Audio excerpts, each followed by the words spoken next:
honest thoughts on the Lilo and Stitch live action remake. It's not bad, like it's not awful, but they definitely could have very, very easily made it way better.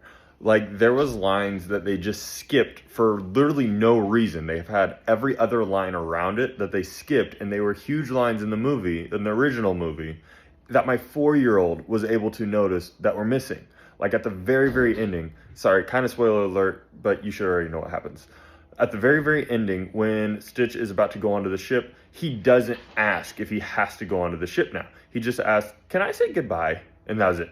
Like, where's the whole other line? It literally would have taken you another 4 seconds to do it, and it would have been that much better.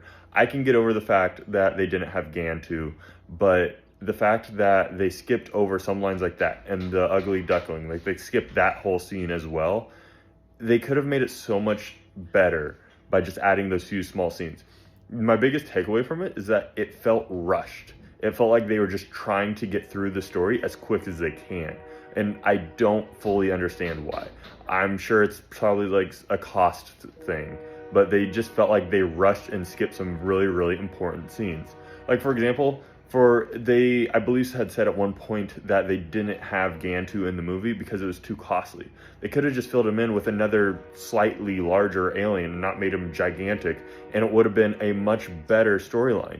Because with having Jumba be the bad guy in this and having him being taken away, it doesn't leave the room to have Stitch 2, Stitch has a glitch. It doesn't leave the room for Leroy and Stitch. It doesn't have the room to have the series where Jumba is like this uncle to Lilo.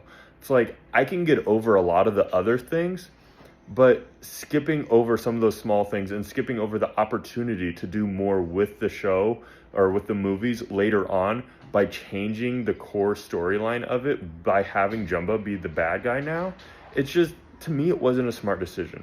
I think they would have been better just putting in another basically smaller alien in the place of Gantu and not having him be huge. And they should have just taken their time and not rushed through it. Like my 4-year-old spotted several scenes that was missing. In the theater, she talked about, why isn't there the duckling scene? And then she asked, why didn't Stitch ask if he could go onto the Stitch? In the theater, she noticed that as it was happening. And she's 4, almost 5. It's like, if she noticed that, a lot of other kids that like the original movie are going to notice the differences between the original and this one. And I get it, it can't do a shot-for-shot remake, but they could have stuck with the original a little bit more than what they did.